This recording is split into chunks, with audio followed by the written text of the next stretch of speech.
Every single year, 100 million people leave their homes. They leave their beds, their families, their routines, their comfort. They cross oceans. They board flights. They carry bags heavier than they should. And they all go to the same place, not a country, not a continent. One single city. The question is, why? Paris is not just popular. Paris is a phenomenon. In 2023 alone, over 44 million international tourists landed in this city. Tourism revenue crossed 21 billion euros. Hotels were full. Museums were packed. Streets hummed with 100 different languages, all of them saying the same thing in different words. I made it. I'm finally here. But here's what the numbers don't tell you. People aren't just visiting Paris. They're returning to it. The average visitor comes back to Paris 3 times in their lifetime. 3 times. To the same city. Ask yourself, when was the last time you did that anywhere? There is a word the French use. Dépaysement.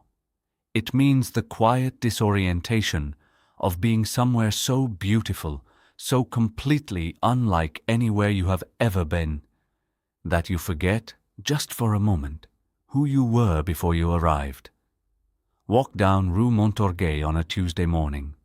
Old men play chess outside. A child chases pigeons through a fountain. A woman in a silk dress reads Proust at a table for one. Unbothered, complete. This is not a performance. This is not for tourists. This is just Paris, being Paris, and that is exactly why the world cannot stay away. In 2020, Paris went quiet. For the first time in centuries, the streets were empty. The cafes were dark. The Eiffel Tower stood alone. No crowds, no cameras, no light.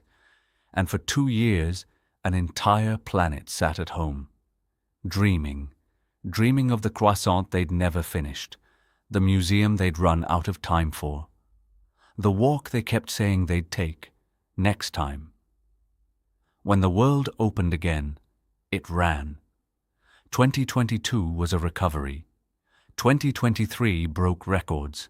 And 2024, the year Paris hosted the Olympic Games, pushed this city into a light so bright, even people who had never thought about traveling suddenly had one destination in their mind.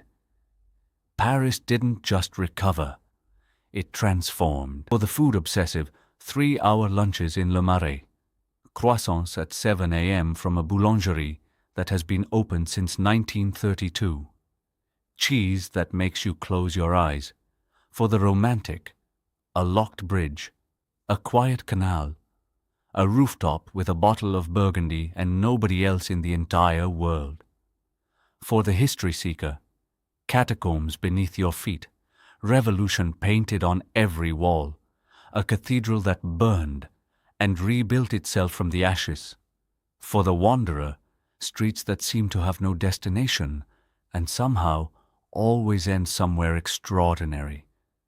We've shown you the numbers, we've shown you the streets, but there is still one question we haven't answered, the one you've been carrying since the very first second of this film.